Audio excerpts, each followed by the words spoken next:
मराठा आरक्षण पर ओबीसी नेता लक्ष्मण हाके का बड़ा बयान सामने आया है।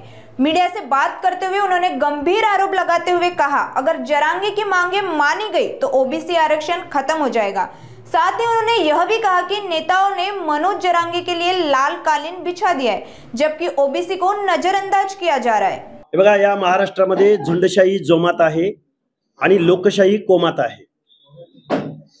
झुंडशाहीच्या जोरावरती महाराष्ट्रातलं ओबीसी आरक्षण संपवण्याचा घाट घातला जातोय आणि जरांगे नावाच्या काडेपिटीचा ज्वालामुखी केला तो सर्वपक्षीय आमदार खासदारांनी आणि नेत्यांनी काडेपिटीचा ज्वालामुखी केला आणि महाराष्ट्रामधलं वातावरण दूषित भडागणी काय म्हणायचं ते म्हणा, हे जे काम केलंय ते सर्वपक्षीय आमदार खासदार आणि पक्षनेत्यांनी केलेलं आहे। त्यामुळे जरांगेंना मी दोष देत नाही।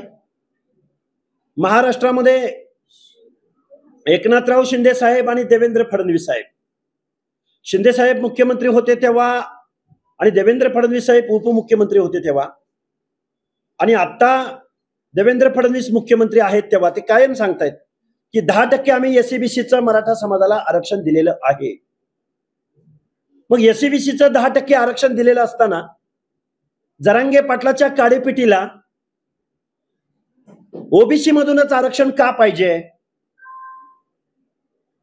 ही बेकायदा मागणी आहे, ओबीसीचं आरक्षण संपवणारी मागणी आहे।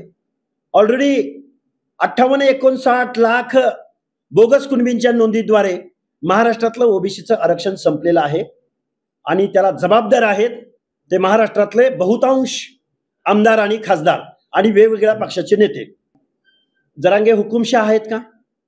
हिटलर आहेत का जरांगे? तसं बनू पाहतायत का? ते न्यायालयाला मानायला तयार नाहीत,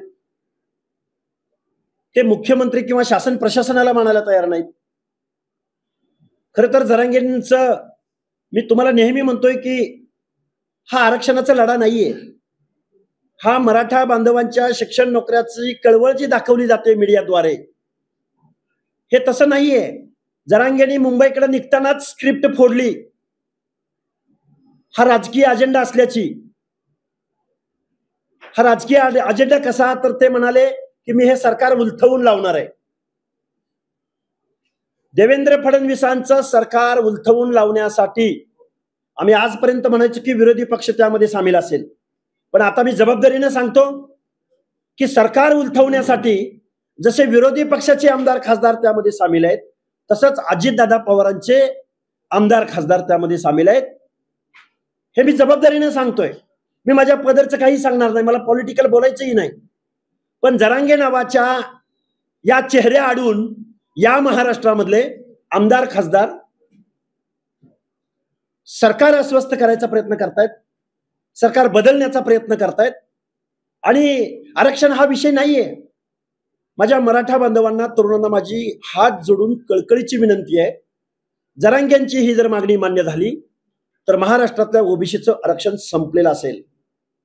कारण ओबीसीचं आरक्षण शासनकर्त्या जमातीपासून राज्यकर्त्या जमातीपासून संरक्षण मिळण्यासाठी ओबीसीचं आरक्षण आहे आणि ज्यांच्यापासून संरक्षण पाहिजे तेच सगळे लांडगे जर या ओबीसीच्या कळपामध्ये घुसले तर या मेंढरांचं काय होईल याची कल्पना इथल्या आमदार खासदार शरदचंद्रजी पवार, अजितदादा पवार, देवेंद्रजी फडणवीस, एकनाथरावजी शिंदे, काँग्रेसचे नेते, तो नांदेडचा एक खासदार आहे रवींद्र चव्हाण, त्यानं लेटर हेडवरती पाठिंबा दिलाय जरांगे पाटलांना। जरांगे पाटलांना तुम्ही पाठिंबा देताय, ओबीसीच्या आरक्षणाबद्दल तुमची भूमिका जाहीर करा। म्हणजे ओबीसीचं आरक्षण तुम्हाला संपवायचंय का? तुमच्या स्पर्धेमध्ये इथला ओबीसी टिकेल का?